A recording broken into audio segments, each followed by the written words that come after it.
c'est la même, dans la même pensée que ce que dit l'apôtre Paul. Hein. C'est-à-dire que lorsqu'il dit qu'il commence son récit par parler de son état extérieur, comment il avait été touché par une écharpe dans sa chair. C'est exactement dans le même contexte. Donc, où il dit qu'il a prié 3 fois, le Seigneur lui dit, ma grâce te suffit. Ma puissance s'accomplit dans la faiblesse. Ça veut dire pour lui dire que c'est lorsque tu es impuissant dans le mal, c'est-à-dire vidé de la mauvaise énergie, que tu es rempli de moi. En fait, être vidé de la mauvaise énergie, ça veut dire réellement qu'on rentre dans l'énergie pure. C'est-à-dire que toi, tu deviens impuissant et c'est le Seigneur qui agit. Donc ça veut dire par exemple que je suis face, pour être concret, je suis face à une situation conflictuelle qui m'amènerait à utiliser les moyens autres que ceux d'Élohim. Par le fait que par rapport à l'énergie du mal, je n'existe plus, je vais faire confiance, c'est Elohim qui va agir. Voilà. Mais tant qu'on est toujours puissant, je vais dire dans le mal, hein, ben on est impuissant, on s'écarte de la puissance d'Elohim. C'est-à-dire que c'est vraiment une façon comment dirais-je, de mettre un mur entre nous et l'action d'Elohim. Et c'est même, on peut même dire que c'est même là notre facteur d'impuissance réelle. Je veux dire par rapport à la vérité. C'est ce qu'il veut dire à l'église de Philadelphie. Donc on peut dire, puisque tu es impuissant, c'est ça, hein? Tu as hein? Peu de puissance. Tu as peu de puissance. Tu as peu de puissance. Donc en fait, c'est vraiment une personne, c'est une appréciation, une manière de décrire son caractère pur. Donc imagine qu'on parle à un humain. C'est-à-dire que tu es totalement confiant, dépendant d'Elohim. C'est vrai qu'en écoutant le terme, ce n'était pas encore en totalité, mais c'est un encouragement, puisque tu as peu de puissance. Tu vois bien, donc tu as peu de puissance. C'est différent de lorsqu'on dirait tu n'as pas de puissance du tout. Donc c'est vraiment une personne qui est dans une phase de sanctification, de purification avancée. Et le maître est là pour l'encourager. Exactement. Exactement. Donc ça veut dire que face aux événements, tu ne la vois plus par exemple colérique, tu l'insultes et tu dis je t'insulte. Tu vois, c'est ça. C'est-à-dire que c'est ça la puissance qu'on dégage, mais une puissance qui est contraire à celle de la vérité. Voilà. C'est comme quand l'apôtre Paul dit nous n'avons pas de pouvoir contre la vérité. Voilà, nous n'avons pas de pouvoir contre la vérité. Nous n'en avons que pour la vérité. On peut dire par ailleurs, on disait ce matin, il dit pour le monde, je suis mort. Il parle bien de la conscience. Et pour moi, le monde n'existe plus. Et pour le monde, je n'existe plus. Vous voyez.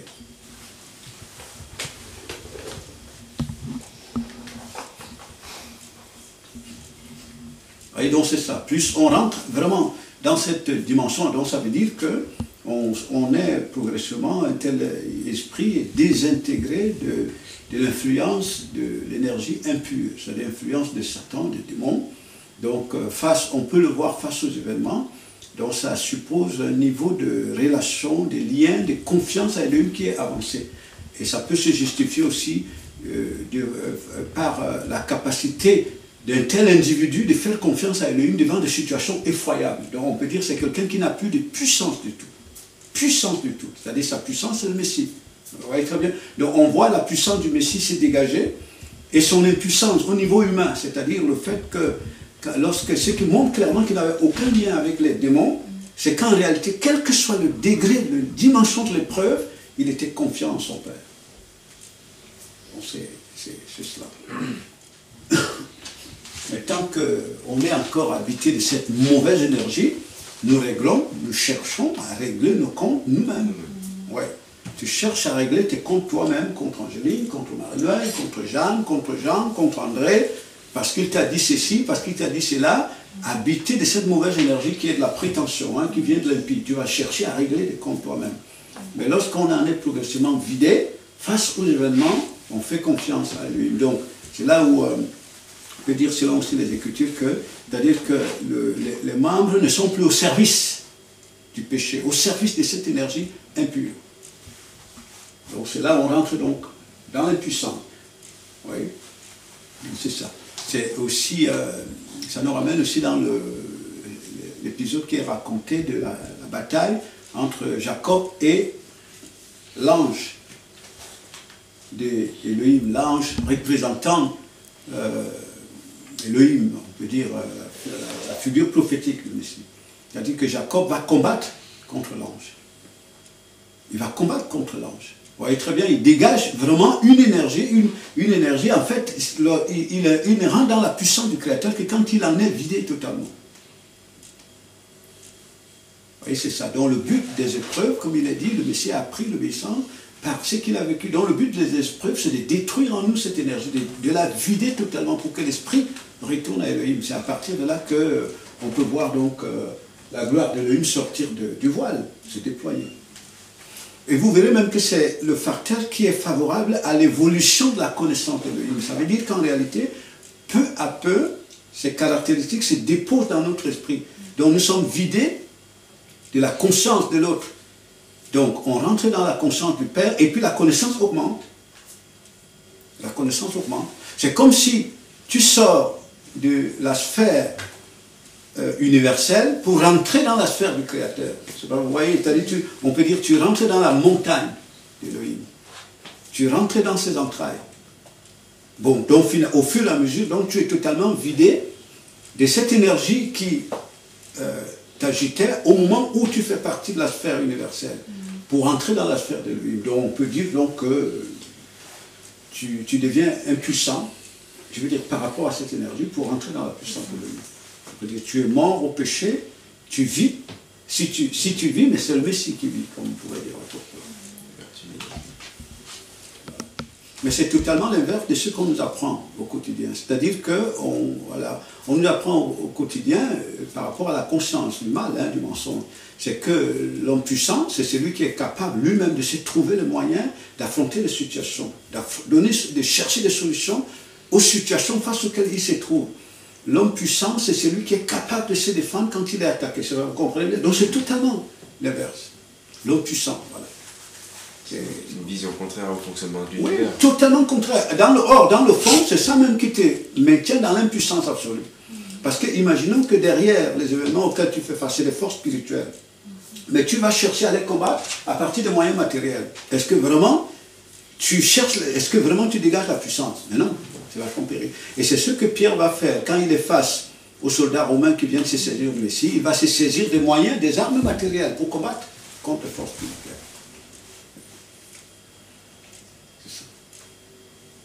Et plus on comprend ça, on ne règle plus, je veux dire, ça part aussi de la compréhension, une compréhension pure des choses. On ne règle plus le problème avec les gens par la colère, on ne règle plus le problème avec les gens par la médisance, parce que quelqu'un est en train de raconter des faussetés contre toi, ben, tu cherches aussi à utiliser les mêmes moyens pour lui tu comprends qu'en fait, ce n'est pas ce moyen déjà, que tu comprends que ce n'est pas l'individu qui le fait. Derrière, il y a des forces spirituelles. Et donc, pour toi, tu cherches plutôt à te défaire de ces moyens illusoires pour entrer vers le Père. Et au fur et à mesure, tu vois, d'ailleurs, c'est ce que le Messie a vécu sur la terre. C'est que le Messie a vécu. Il paraissait impuissant, pourtant c'est là que se trouvait la force réelle. Que l'on mène à la base. Voilà, que l'on mène à la boucherie. Donc ça veut dire qu'une brebis comment dirais-je, qu'on mène à l'abattoir. Généralement, les brebis ne savent pas se défendre, n'ont même pas les moyens de se défendre, on peut dire comme ça. Ils ne savent pas se défendre. C'est-à-dire que des fois, ça part du fait qu'il y a une dimension de confiance derrière. C'est que la brebis fait confiance à son maître. Voilà. Donc, elle n'imagine pas que le maître puisse l'amener à être égorgé. Elle fait confiance entièrement. Il y a une dimension de confiance derrière. Bon, il y a d'autres dimensions parce qu'il y a confiance, la brebis ne se bat pas. Donc, et comme pour le maître, les événements face auxquels il se retrouve, il ne voit pas les outils qui sont utilisés, c'est-à-dire ni Satan, ni les humains derrière, mais il voit plutôt son Père. Donc il fait confiance à son Père. Bon, faut-il aussi avouer que pour que vraiment cette confiance du Messie ait été possible, il fallait bien qu'il n'y ait pas un décalage de vision de lui avec celle que le Père avait de lui. C'est pas, vous comprenez? C'est-à-dire que, imagine que le Messie, lui, il croit qu'il est chair, pendant que son Père lui dit qu'il est esprit. Bon, il se serait retrouvé en décalage de pensée, de vision avec son Père. Et donc, ce qui le contraint à s'opposer au vouloir de son Père. Voilà. Donc, ce qui va favoriser ça, c'est que la vision qu'il se fait de lui, il attire de son Père. Donc, ça fait qu'il ne va pas résister à ses bourreaux. Il remet son sort à son Père. Et si vraiment on arrive à ce niveau-là, je pense qu'on n'est plus seul. On est avec le Messie. C'est-à-dire nous savons remettre notre sort à notre Seigneur devant même les injustices. Je dis, quelqu'un peut se raconter, tu lui fais, entre guillemets, hein, tu penses que tu lui as fait du bien, mais il te le rétorque par le mal, mais tu fais confiance à Elohim. Parce que le Père est juste. À partir de ce moment-là, je crois qu'on sort de la philosophie des conflits, philosophie de répondre à ce que les gens racontent, philosophie de colère. Je dis, on sort totalement de ça. On en est plus. Donc, pour dire que la mauvaise, comment dirais-je, l'idée que nous nous faisons de nous, c'est-à-dire que l'idée de puissance, vient aussi de la mauvaise compréhension. Voilà. Vient de la mauvaise compréhension.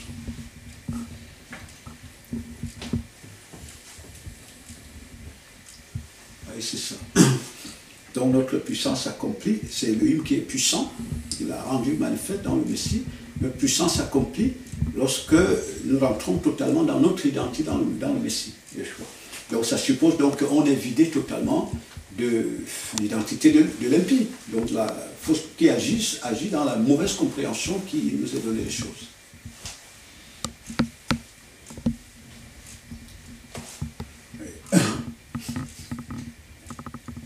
Ça.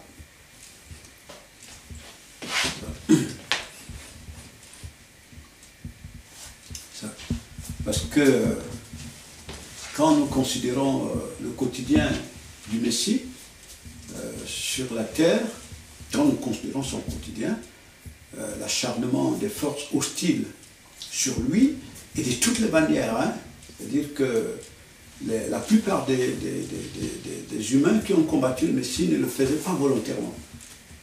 Bon, c'est pour ça aussi que le maître priant, le Père, il disait toujours pardonne-leur parce qu'ils ne savent pas ce qu'ils font. Parce qu'il était clairement conscient que les gens étaient dépendants d'une énergie de mensonge, une énergie d'égarement qui leur imposait de voir des choses contrairement à la vérité. Et parce que voyant les choses de cette manière, ils ne pouvaient que combattre, ils ne pouvaient que s'opposer à la vérité. Il était conscient de cela. Bon, et quand on voit ce degré d'hostilité, d'animosité que le Messie a subi de la part de personnes pour lesquelles il vient se sacrifier. Mais malgré cela, on comprend qu'en réalité, cette énergie hostile à la vérité, hostile au Père, qui s'est dressée contre lui, n'ayant rien d'elle en lui, le Messie, on voit qu'il a résisté à tout ça. C'est-à-dire que jamais il n'a utilisé les mêmes moyens, la même philosophie pour répondre aux gens. Comme l'Écriture nous rappelle que tu l'insultes, il ne te répond pas par l'insulte. Tu vois, tu es plein de haine, de médisance contre lui, il ne te répondra pas par la médisance. À certains moments même, il fait comme si il n'est pas conscient, comme s'il ne sait pas ce qui se passe. Or, il a cette capacité, par le lien avec Elohim, de lire même les pensées, ce que les gens pensent contre lui. Et à certains moments, il a avoué, mais lui, parce que conscient de la chose. Donc c'est là où on voit la puissance du Créateur s'est déployée dans le Messie. C'est là où on peut comprendre qu'il n'y avait aucun germe de Satan en lui. Vous voyez, c'est ça. Et quand on arrive vraiment à ce niveau-là, je pense qu'on arrive dans des relations réelles. C'est-à-dire qu'on peut aller vers les gens pour distribuer, communiquer, mettre à disposition ce que le Père dépose. On peut dire même que comme c'est plus toi, mais c'est vraiment le Père Elohim qui permet aux hommes de pouvoir découvrir l'héritage, la gloire qu'il a disposé aux hommes, dans le Messie. Vous voyez, c'est cela. On peut parler donc, en ce moment-là, des esprits purs qui commencent à rentrer dans la pureté. On peut parler des esprits purs. Et ça, c'est l'un des éléments Je dis un élément tout simple, hein, c'est-à-dire en sortant des grands principes, je disais ce matin. C'est-à-dire que, comme le fonctionnement de la création au quotidien, avec les événements qui caractérisent le quotidien. Bon, ce fonctionnement est là, il est beaucoup plus efficace pour nous instruire que le fait, par exemple, d'aller dans un livre. Tu peux aller dans un écrit, tu ne comprends pas. Bon, mais l'événement facilement te révèle qui tu es. Ouais, te révèle, j'ai dit un événement, te révèle en l'espace de quelques secondes la nature de l'énergie qui t'habite. Parce que ça va s'exprimer quand on est face à l'événement. Voilà. Et à partir de là, donc ça veut dire que prenons les événements comme des miroirs que Elohim utilise pour nous éclairer sur notre état. De la même manière que si c'est, par exemple, il te parle à travers un écrit, c'est un exemple, hein, lui, son but, c'est de te montrer son identité et donc l'identité qu'il veut de toi, donc t'éclairer sur ton état.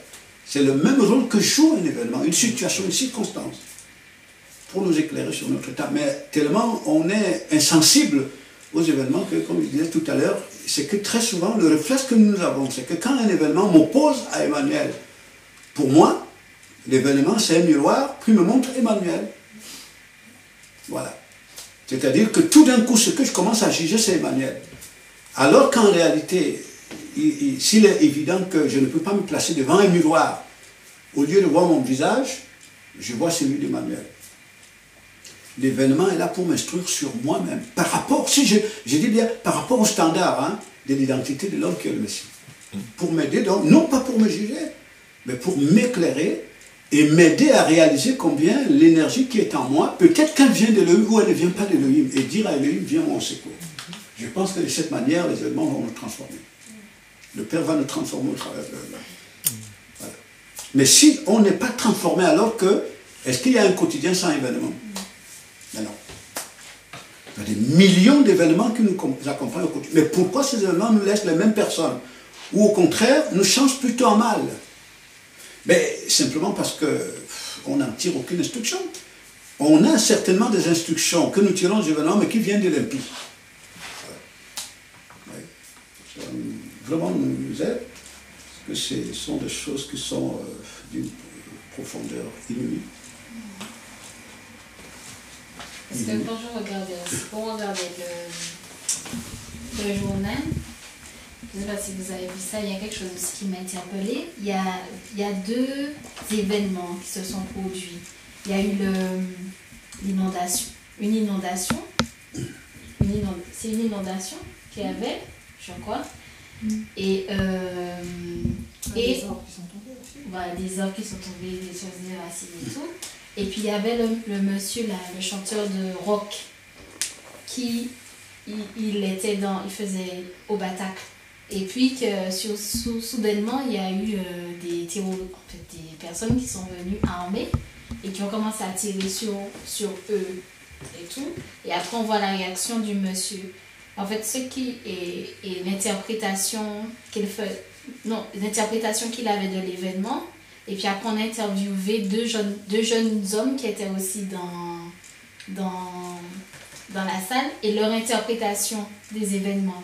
Et en fait, le jeune homme se rendait compte qu'il voyait que face à cet événement, les gens se comportaient comme des animaux. Et en fait, tu voyais qu'il était interpellé, que je voyais comme si qu'Elohim avait suscité. En fait, il fait ça pour tout le monde, pas que pour nous, mais en fait pour tout humain. Il suscite des événements, il permet qu'on soit face à des événements, juste pour en tirer instruction, c'est-à-dire que pour que les événements nous éclairent sur nous-mêmes. Sur nous-mêmes et sur l'humain et tout. C'est ça le Et but. c'est ça, hein. Et tu voyais quand même que ces jeunes hommes-là, moi j'ai apprécié parce que je me suis dit, j'espère que ça va aller plus loin en fait dans leur compréhension. Parce qu'ils voyaient la réaction de l'humain, comment les gens étaient en fait, comme des animaux, qu'ils s'écrasaient les uns les autres et tout. Et même le chanteur voyait comment il était effondré, il pleurait, il a pensé à son épouse et tout et tout. Et il s'est rendu compte qu'il disait, il faisait une prière, pour moi c'était une prière, parce qu'il disait qu'il espère oublier ces événements, ne pas tous les jours, tous les matins se réveiller avec cette image-là, en fait. Je voyais comme si c'est ça que le Père veut susciter en nous, c'est-à-dire des prières, des cris face aux Aux événements, bien pour sûr. qu'ils viennent nous... Bien sûr, puisque nous c'est comme ça sauver. que le Messie a été façonné. Voilà. Par exemple, quand il est devant la coupe des douleurs, mais ça le renvoie sur lui-même. C'est-à-dire, il découvre ses limites face à la situation. Et qu'est-ce qu'il va faire? Toute la nuit, il va crier à son Père. C'est ça. Tu vois? Donc, en fait, nous ne pouvons pas, on ne peut pas tirer instruction des événements allant dans le sens de transformation à l'image du Créateur aussi longtemps que nous fonctionnons comme des objets robotiques.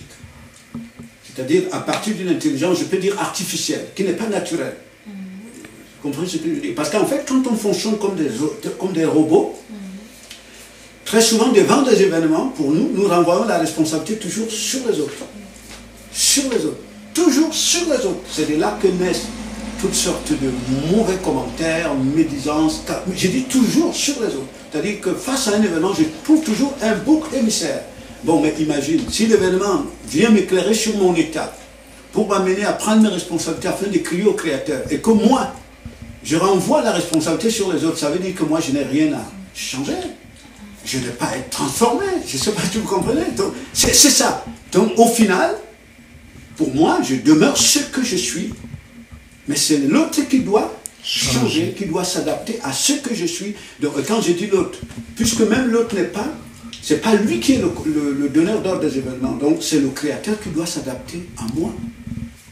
C'est lui qui doit changer par rapport à moi, ce n'est pas à moi de changer par rapport à lui. Donc on comprend donc que c'est lui qui est derrière, il peut être que Satan. C'est-à-dire une telle philosophie, ça ne peut être que Satan.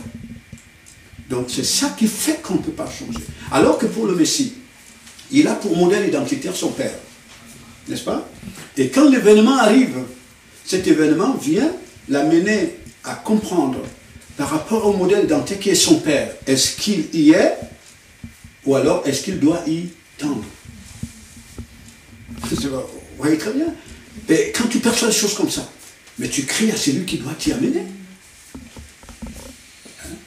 C'est pas... Vous voyez très bien. Voilà. C'est-à-dire, c'est comme par exemple quelqu'un qui part. Tu pars de Montchalon. Tu as une direction, tu dois aller à Paris. Tu prends la voiture. Tu te mets en route. Mais en réalité, l'état de la voiture, c'est-à-dire quand il y a un obstacle en chemin, par rapport à la voiture, peut-être la voiture a un problème mécanique, ça va t'amener à comprendre que cette voiture ne peut pas t'amener à Paris. Soit il faut faire appel pour que la voiture soit changée, ou trouver un autre moyen.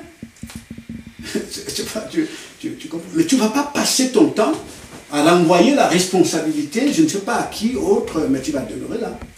Tu ne changeras pas. Donc c'est ça qui fait que, difficilement, que l'on change. En fait, on change, mais par rapport à l'ennemi. C'est-à-dire, on s'attend vraiment à ce que, ça dit tout le temps, vous le voyez, hein, c'est-à-dire qu'en réalité, tu vois clairement que devant des situations, les gens se comportent comme le diable, mais au fond, ils renvoient la responsabilité sur les autres. Voilà. Ce sont les autres. Ce n'est pas moi. Ce sont les autres. Les autres ne me comprennent pas. J'espère que je ne suis pas comprise. J'espérais qu'ils me comprendront, et qu'ils me comprendraient. Voilà, donc c'est ça. Ça montre, dans le fond, que je n'ai pas de repère identitaire réel. Je n'ai pour repère identitaire que moi-même. Mon repère identitaire, c'est pas le Créateur. Donc, qu'est-ce qui fait ça? C'est qu'en réalité, nous, on fonctionne comme des robots. Parce qu'un robot, quoi qu'on dise, c'est un outil inintelligent. Il fonctionne à partir d'une énergie qui le fait tourner.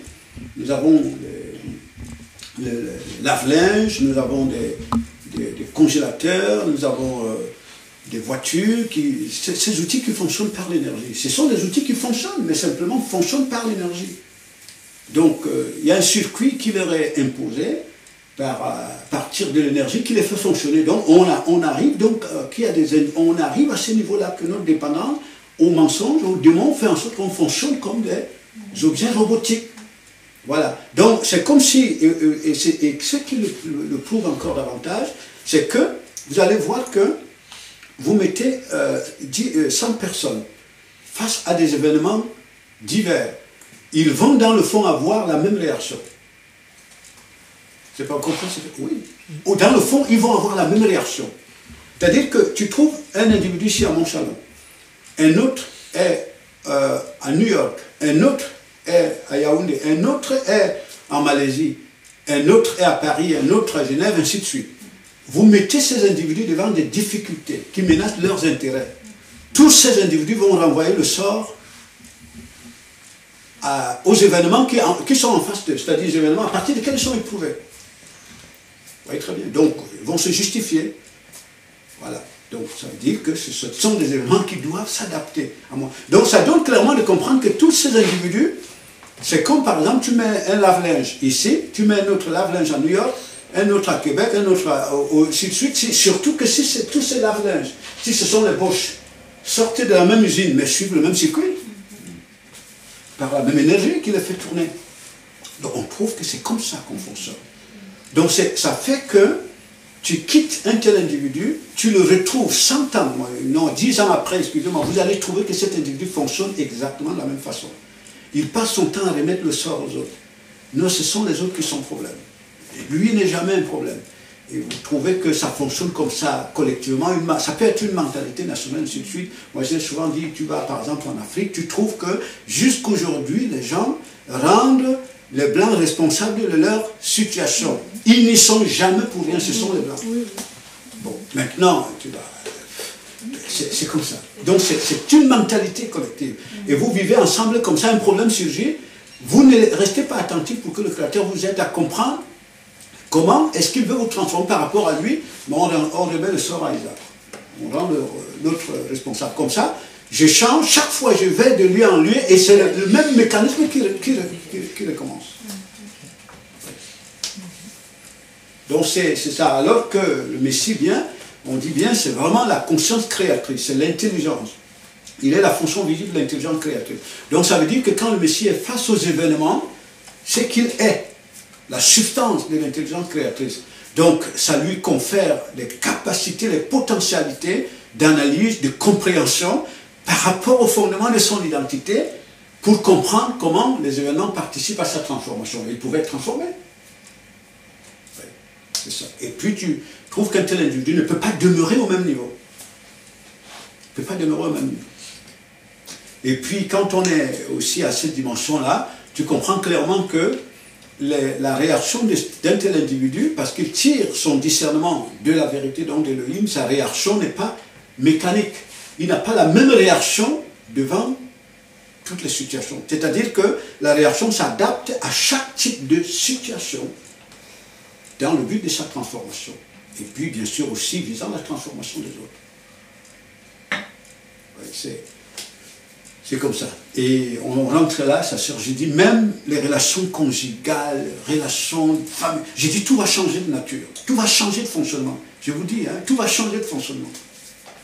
Ouais. Tu prends les Suzuki comme la Vitara là, dehors là. Le frère Manuel, lui, s'y connaît très très bien.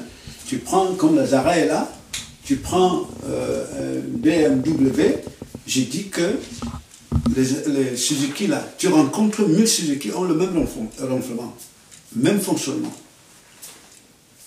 Même fonctionnement. Parce qu'en réalité, ce sont des objets qui fonctionnent de manière artificielle. Donc le circuit qu'on voyait très bien, il est presque le même.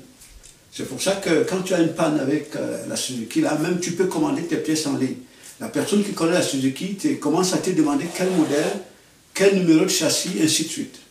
Voyez? Donc vous trouvez des individus qui sont dépendants de la même énergie, fonctionnent exactement, ils ont la même réaction devant les événements. Les mêmes réactions. Devant les événements. Donc parce que c'est des individus programmés. Fonctionnent comme des machines programmées. Exactement de la même façon. Voilà. Donc jamais ils sont problèmes, c'est les autres qui sont problèmes. Oui. Donc c'est un éternel recommencement, quoi. C'est pour ça que les initiés arrivent à provoquer des événements pour susciter une réaction. Parce qu'ils savent comment vous allez réagir.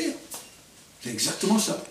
Donc, comme, je sais pas, on le disait encore hier, ou quelqu'un le disait, en fait, ils savent clairement que comme ces masses-là fonctionnent à partir d'une énergie dont ils sont dépendants, donc ils fonctionnent clairement comme des objets mécaniques, on sait que quand on provoque un événement là, vous allez demander l'intervention de la police. Et vous allez demander qu'on donne plus de pouvoir à la police. Vous voyez? Donc ils le provoquent. Parce qu'ils savent clairement comment vous allez réagir. Exactement. Et quand ils veulent vous séparer, mais ils provoquent un événement. Ils savent clairement comment vous allez réagir. C'est vrai. Et ça arrive.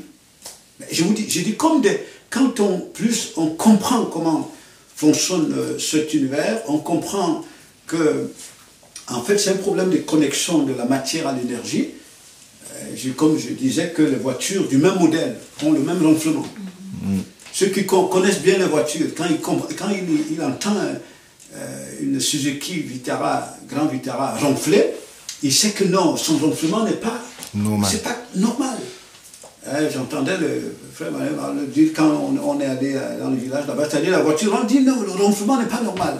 Bon, plus tu connais la voiture, comment la voiture fonctionne. Donc c'est des gens qui savent clairement que, en fait, si on influence à distance la relation Isaac entre Emmanuel, on sait clairement comment ils vont réagir. C'est-à-dire, en fait, si on sait qu'ils sont dépendants de la même... ils savent clairement comment ils vont réagir. Et c'est sur la base de ça qu'ils influencent les choses. Et puis, ils atteignent clairement leur objectif, dans tous les cas. Vous voyez? Donc, c'est ça. Et donc, très souvent, ils savent que ce ne sont pas... Parce que les individus qui fonctionnent de manière mécanique, dépendant d'une énergie de mensonge, de tromperie, qui les rend incapables de réfléchir. Je ne peux même pas dire que ce n'est pas des personnes imprévisibles. Vous voyez? Parce que c'est vraiment parce qu'une machine, avec quand elle tourne, elle n'est pas aussi longtemps qu'elle suit le même circuit. Elle n'est pas imprévisible. Vous voyez très bien? Donc ce sont des êtres intelligents qui sont imprévisibles. C'est-à-dire, en réalité, c'est des gens qui agissent par discernement. Donc tu vas chercher à provoquer une réaction en lui, il va te surprendre parce qu'il va réagir contrairement. À ce que tu avais. Oui. C'est comme ça. Parce que j'ai vu dans l'actualité que Valls disait que il y a plusieurs menaces terroristes qui vont arriver. Voilà. Et que c'est déjà prévisible. On est entré dans une ère où c'est l'hyper terrorisme. Tout à fait. Voilà. Vous voyez? Donc c'est ça, parce que bien effectivement, c'est des choses bien conçues, ils savent clairement comment les gens vont réagir. Ils savent clairement comment les gens vont réagir. Tu vois? Donc c'est comme par exemple, tu peux avoir autour de toi quelqu'un qui connaît bien se défendre contre le feu. Un pompier par exemple. Bon, et il sait que Isaac, il connaît très bien Isaac. Isaac ne connaît rien dans les techniques de défense contre le feu.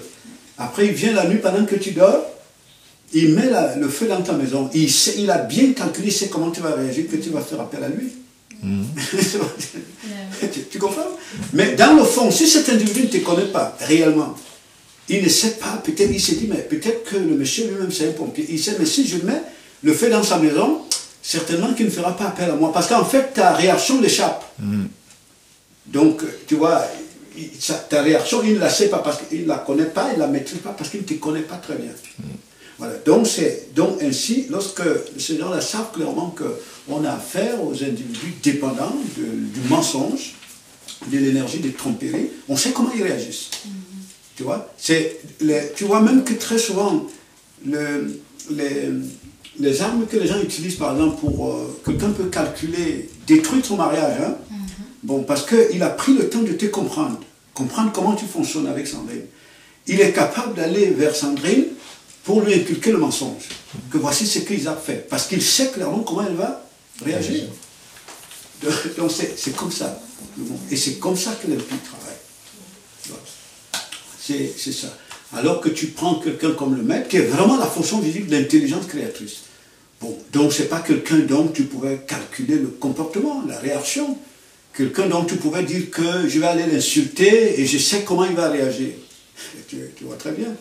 Bon, sauf si tu avais vraiment une connaissance réelle de lui où tu pouvais savoir que je l'insulte, il ne me répondra jamais par l'insulte. Tu vois? Donc c'est ça. Donc on a quelqu'un, à partir de là, on a vraiment quelqu'un qui a la maîtrise de lui. Pas lui, mais la source d'intelligence, donc il dépend. C'est cela. Et à partir de là, on peut avoir affaire aux êtres dont le comportement est stable, pas caractérisé par l'instabilité, où un comportement est capable de tout détruire, ce qui est construit aujourd'hui, parce que tu ne peux pas directionner leur comportement ou leurs agissements.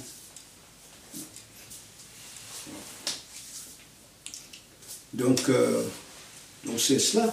Quand tu prends par exemple le lave-vaisselle qui est là, tu sais clairement que tout le monde sait que c'est un appareil qui a un circuit bien connu. Bon, et puis en y introduisant un gros couteau par exemple, à l'envers, hein, pas dans le sens dont tu mets, tu sais clairement ce qui va arriver. Tu sais que ça va abîmer cette machine, c'est-à-dire ça va bloquer son circuit, tu le sais à l'avance. Bon, c'est ça. Donc vraiment le Père nous donne cette intelligence, ce discernement, de telle manière que nous cessions derrière, que nous comprenions dans les événements, que c'est le langage de l'œil, à travers les événements pour nous transformer. Parce que la Bible même que on voit, nous voyons là, quand on va lire la Bible, nous voyons que même si, par exemple, nous savons très bien que ce sont des codes écrits, mais on voit que c'est une compilation d'événements, de circonstances et de situations. Mais qui parle derrière? C'est ça le problème.